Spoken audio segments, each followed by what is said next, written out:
Hi everyone, welcome back to Lots of Lights. Welcome to this Hoplomachus Victorum playthrough. Let me just start by saying thanks to everyone who commented on the first episode. I'm glad you're enjoying it so far. And yeah, a lot of people commented on the print and play. And just to point out, these stickers, I kind of gave up a little bit on my own printout.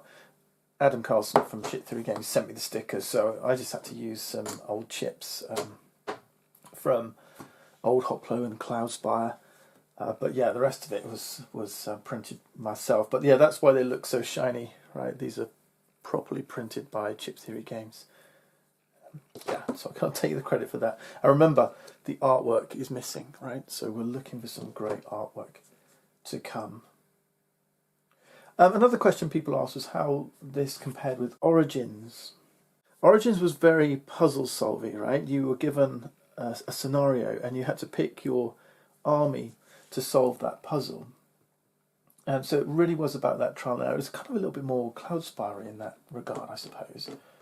Whereas with Hoplo, the forces you have will, at the beginning, you're limited to these neutrals, right? And what we're going to see here is actually these other units will end up in this bag.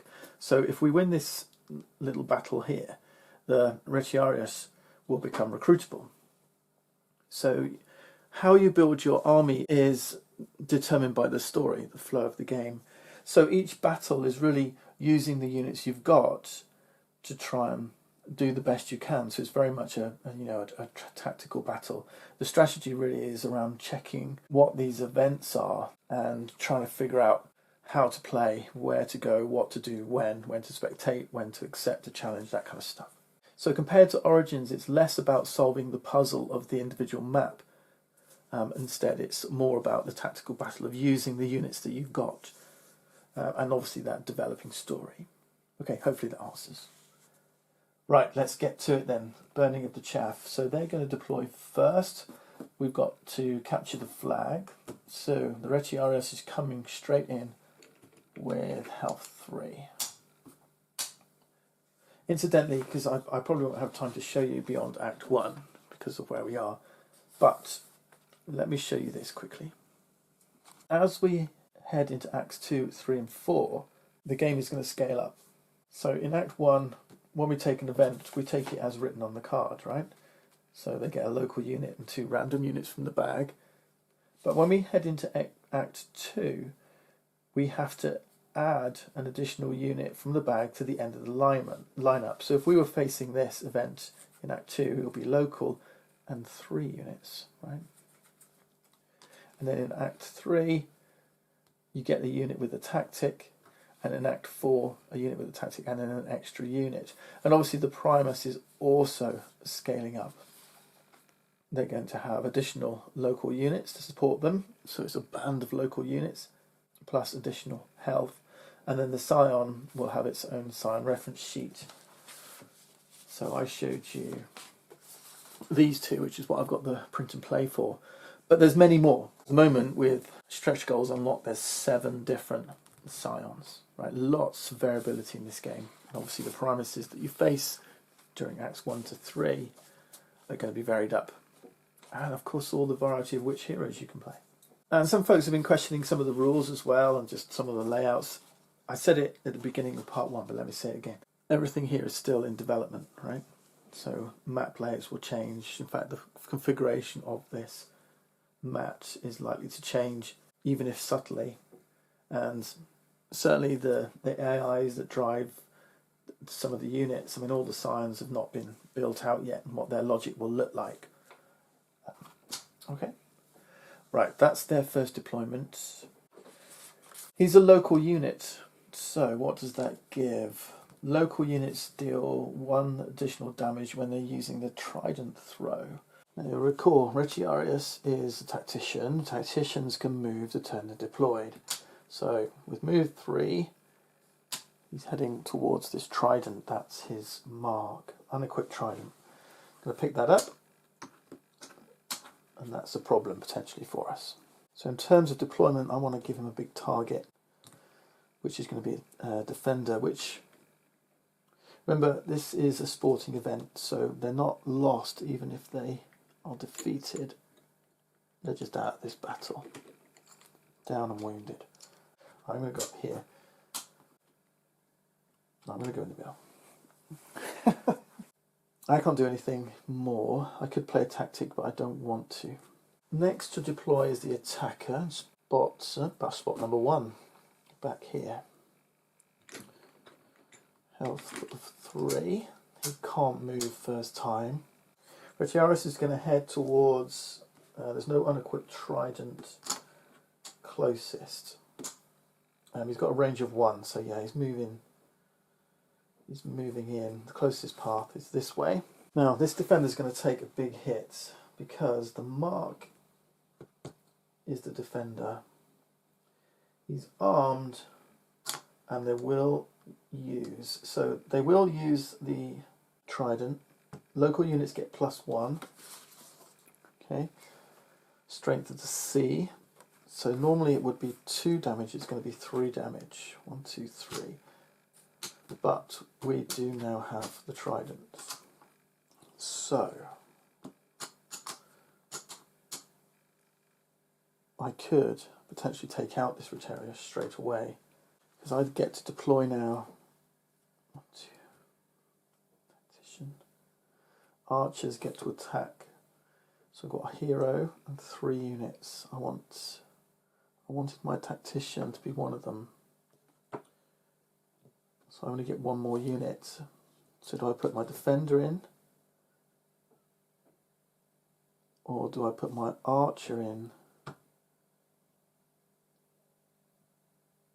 with a view to taking out this Retiarius?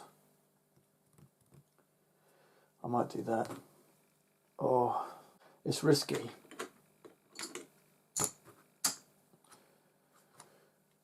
It's risky, but if I do that, the archer has first strike. So we can attack this thing. We attack it with the black and the yellow.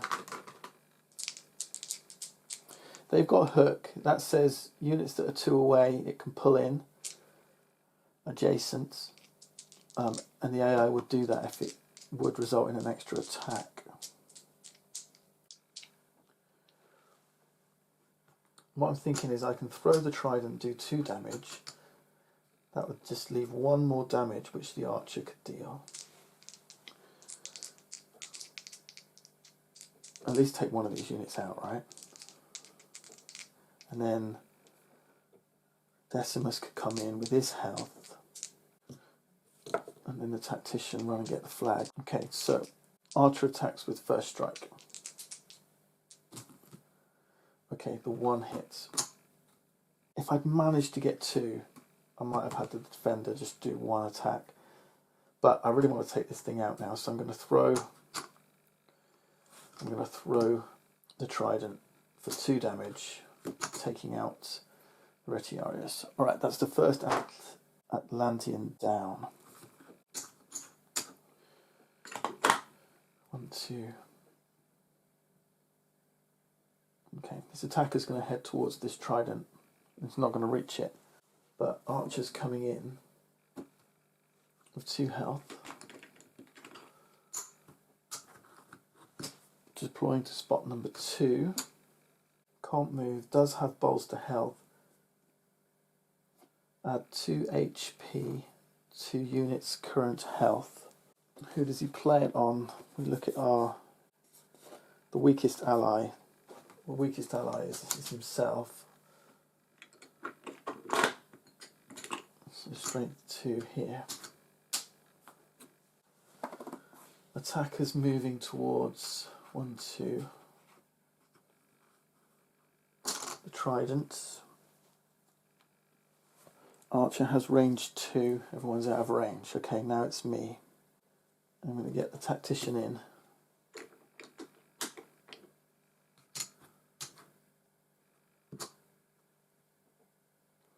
It's playing adrenaline on it.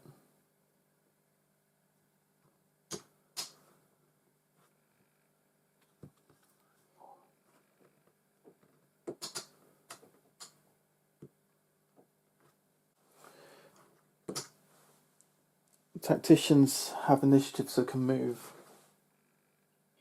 He's coming up here, grabbing the flag. I'm going to have the defender move and pick up the trident. I'm going to move the archer over here. There's a chance this archer will attack him, won't it? We'll target the closest. So yes. Yeah. Yeah, this archer. Well, let's see. Let's see. If we can take out this attacker now in the same way. Yeah, I'm going to do this again. So black and yellow on this attacker. If I get 2 hits, well, either way I'm going to throw the trident. I want the trident to act like a diversion for this archer. So archer first. 1 hit. Then I throw the trident, which takes out the attacker. This is too easy, isn't it? Doing it this way.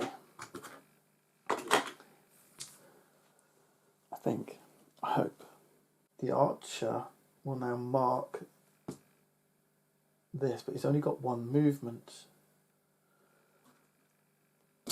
Right. It's moving towards the trident. Now as it goes, as I understand it, chip theory games are re-looking at this AI logic, because I think it can, the way I'm playing it right now, it's just playing into my hands right now, right? So now his target's going to be the closest. They're all equidistant, then the weakest. They're all equal strength. So who do I want it to target? Let's target this defender. Black and yellow. I'm hoping for 1 hit. Yep, 1 hit. We're good. Because next time I can just step in again and pick up the trident and throw it at the archer. But I don't want to finish this guy off. But it doesn't matter because I'm going to play my adrenaline on the tactician. So now he's got 2 adrenaline and a move of 5. 1, 2, 3, 4. Yeah, it gets me back. The reason why is because I've got quick study. Play 2 adrenaline tactics on the same unit in an event. So we're doing that. Tactician moves back and we've captured the flag. Victory is ours. Good work, team. We gain the special prowess grasp of combat. So let's turn that in.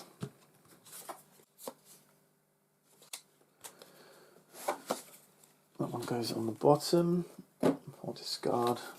And grasp of combat, we increase our tactical capacity by 1. Brilliant.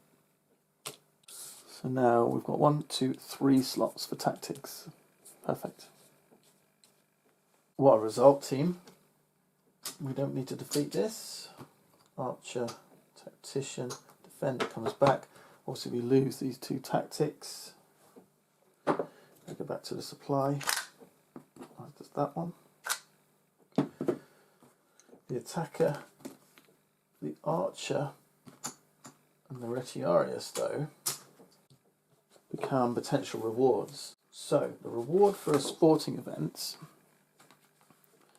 is 1 unit from the enemy lineup or a tactic from the supply. So, which do we want? A unit or a tactic? Tactics are always good, but let's take a unit. I mean, if we don't take this, it goes to the bag. Okay? Which means potentially it comes out and fights for the enemy. So I'm going to take this. My leadership is only 6 and I've now got 7, so I'm going to put 1 back. I'm going to put this tactician back. Okay. So we're keeping the enemy honest here by taking the retiarius for ourselves. Nice. We're doing well, team. We're doing well. Now, before you start thinking that looks too easy, remember, we're only in Act 1. Things will ramp up as we go along. And when we start to lose, and when these banes start to appear, yeah, that's when things are going to get a little bit more tricky. Right, burning of the chaff is done. Let's see now. Now I just want to add, discarding is not the same as recycling. Okay, recycling goes back on, discarding is kind of removed. I just had to stick them face down on the bottom just to make space, but completed ones are out, recycled ones can come back another time. Now, I'd quite like to show you another arena actually, so I might just skip ahead a couple. It means I'm going to get bane, but I do have my prowess, so that's not such a bad thing for me anyway. So what I'm going to do is I'm going to skip ahead, spectate this next sporting event. Oh, there's a nice opportunity up there as well. Alright, we'll do it, well, just for the sake of the video, let's spectate this one. So the endless climb is going to be recycled. And I'm going to take the adrenaline tactic because of my prowess.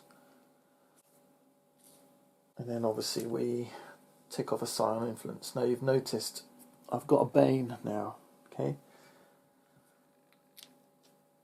So let's draw a bane. Now the first bane we draw is going to be the Scion bane. It's the Hydra's bane.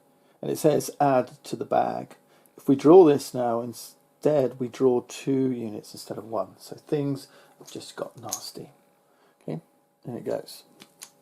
Alright, the consequences of spectating. Our hero's already at maximum health. We can draw a random unit from the bag as our recruits.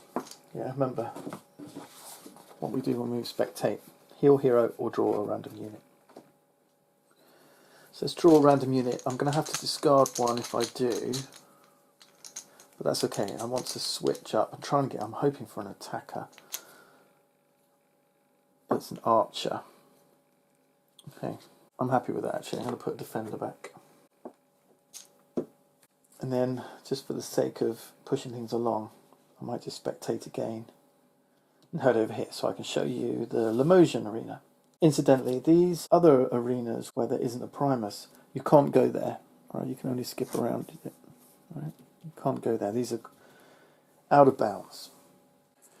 So we're going to recycle Swampy Ground. Your units get -1 movement. Oh, such a bad thing. This one says Sacred Oath, increase your lineup for each opportunity you discard. Interesting.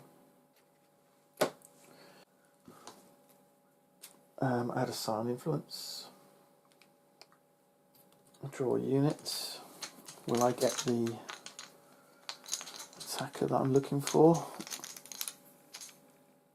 Tactician. Okay. That's okay actually. I'm going to put an archer back. Right, now let's move in here, and it's a shame there's an opportunity here. Yeah, this Sacred Oath is not going to be great, but I'm going to accept it. I'm going to accept it, and we've just got 1 hero and 1 unit, and we've got to switch arenas.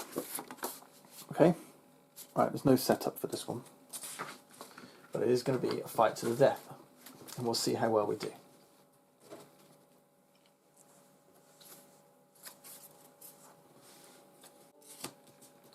Now they get 1 local and then 2 drawn from the bag, and the local has a tactic. The local, these are the yellows, is a Bolas hunter, and it's an archer. Archers get bolster health. Because he's first, he's going to play it on himself. And then we've got 2 units drawn from the bag, and we might get a bane as well. Let's see what happens. First draw is an archer. Second draw is, no, we didn't get the bane, a tactician. We were lucky. Okay, this Bolas Hunter's coming in with 3 health, and he'll play the tactic straight away and give himself an additional 2 health. Deployment hex number 1. I kind of wish these were switched actually, and that the enemies were this side. So, Adam, if you're watching, switch these round. Then we've got the enemy coming in this side and us coming in this way. Just feels a bit natural, right? Okay, it's an archer. He can attack, but he can't move. And I've got 1 hero and 1 unit. And I might make it my attacker. My attacker comes in with 3 health. And I'm going to play Adrenaline on him to give him move 3. Next up then is the archer, going for deployment hex number 2. Also gets first strike, but no one in range just yet. Health of 2. Incidentally, this Bolas Hunter has confidence. It's an innate skill, so it's always in effect. Confidence says if it's outnumbered, there's more of my units than there are of his units, more than, then he gets an extra green die in his attack. Okay, let's see now. Limosians. Local arena. Local units gain the skill reposition as well. So reposition says he'll gain an extra movement if he can't do an attack. Now its mark is the strongest, so he's going to move towards me. 1, 2. I'm out of range, so he's going to get an extra movement.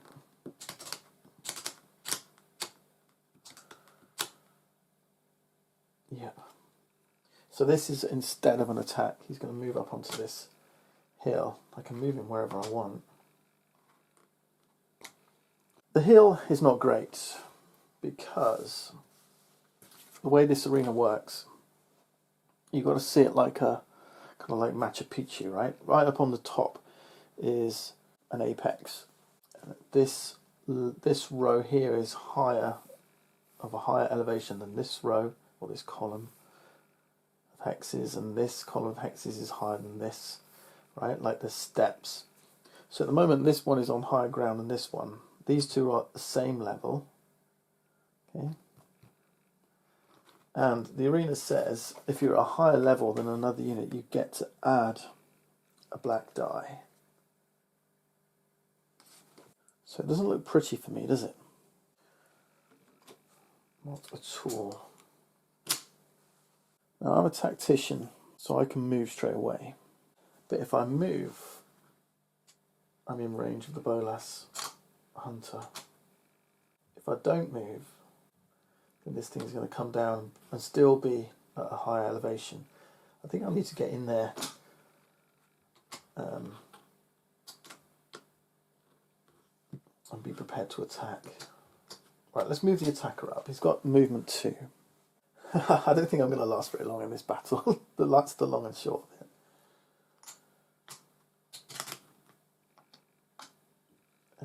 He's got move 3, hasn't he? 1, 2, 3. Because of adrenaline. And I'm a tactician, I can move. But better than that, because we can now use our abilities, I can actually shove like this. No, I can't, I'm dazed. I can't use abilities, I can only move because I'm a tactician. Okay, attacker can now attack with only a black, a blue and a yellow. Yeah, it's a shame we couldn't use that ability. To shove this guy off would have been neat. Yep, never mind. Black, blue, yellow. Just 1 hit. That's not great.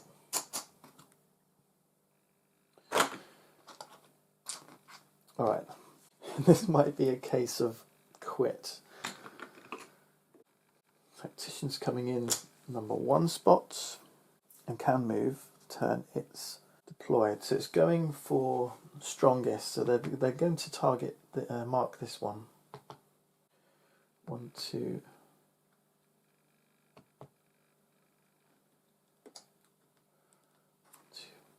I'm going to make him come up here. He's 2 away. I'm actually going to make him come up here. He's still 2 away. Cheeky, I know. The archer can move. The bowler's centre's not going to move. His mark is the strongest, which is me. So archer's going to do the same. With a range of 2, he only wants to be 2 away anyway. Something like this. Now targets.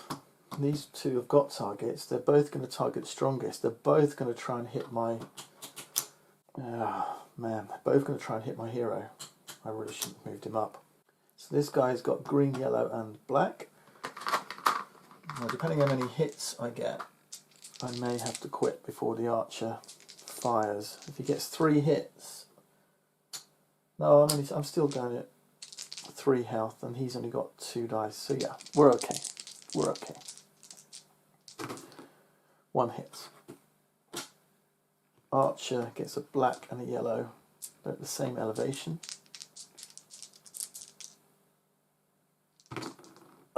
2 hits. Nasty. I can't deploy anymore because I'm at the limit. Let's use my ability and shove this guy down here. That's 1 guaranteed hit. I might have to do something else here. I can take out this archer. Let's do that. You see, I could move my attacker down, but I really don't want him to get the high ground. Black, blue, yellow, plus an additional black on the archer. Wow, this is tough.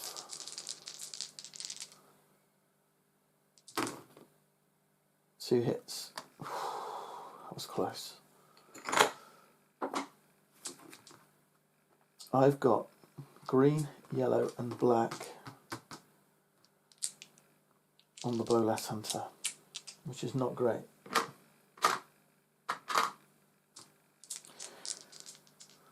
I really want to get, oh boy. He could die, we could lose the game. Let's see what it does. Bolas Hunter from Decimus.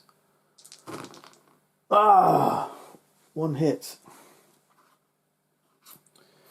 That's dreadful. That is dreadful. Because the tactician is going to do this.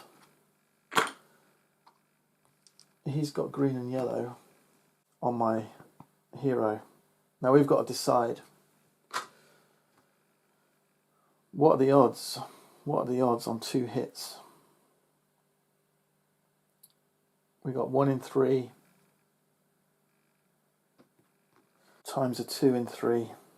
That's a 2 in 9. the game could roll on this. The game could roll on this. If my hero dies, we lose. So, I don't like those odds. I don't like those odds. We're going to surrender. If we surrender, we sacrifice defeated units. I don't have any. We cycle the event and then we add 1 Scion influence. So we don't really lose anything. The difficulty is I know that next time these 2 on him are probably going to win. I'm surrendering. Okay, so hero comes back, attacker comes back, we lose this tactic.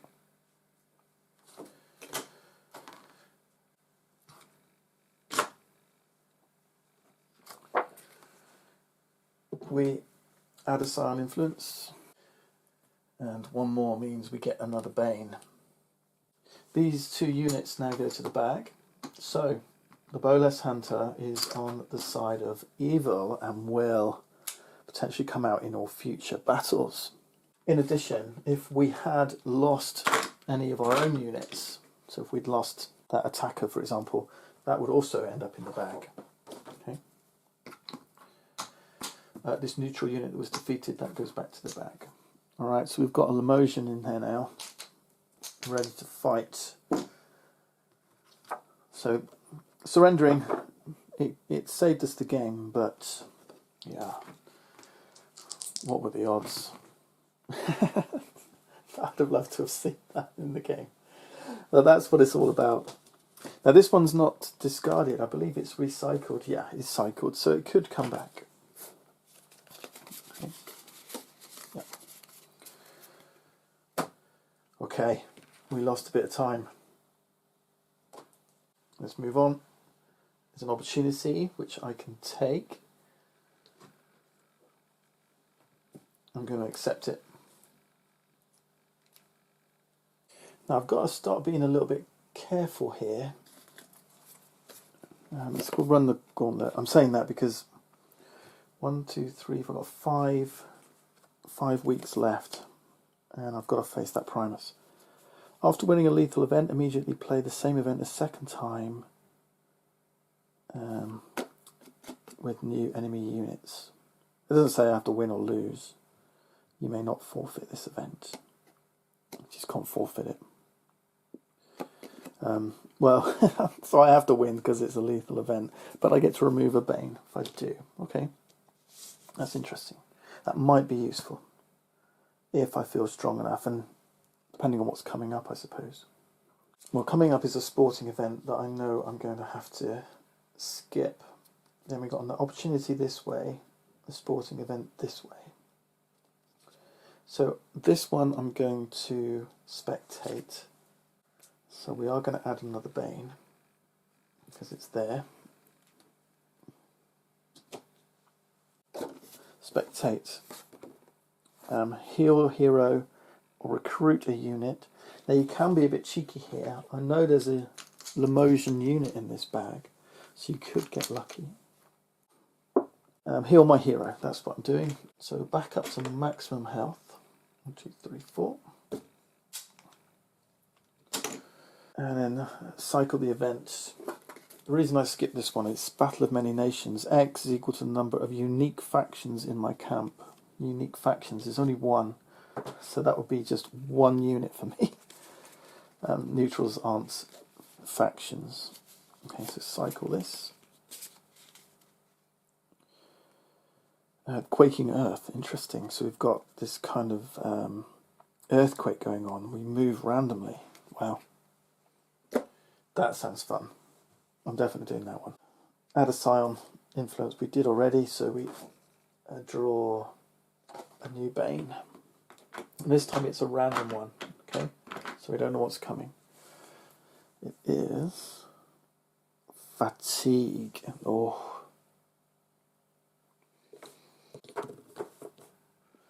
Fatigue says spectating only provides 5 HP of healing. Fatigue's a permanent, so it stays in my camp. It doesn't go in the draw bag, right? It doesn't say add to bag.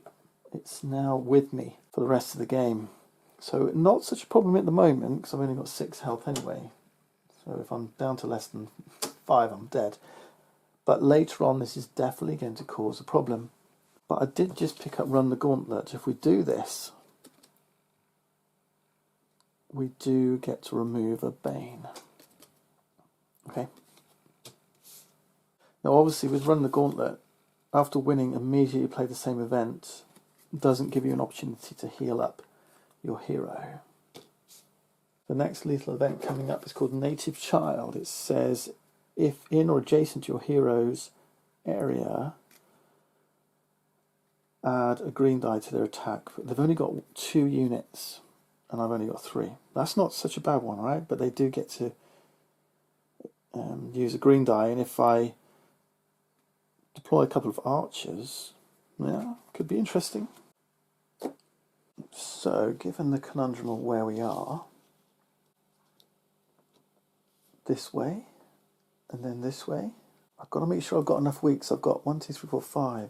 If I go this way, it's 1, 2, 3, skip.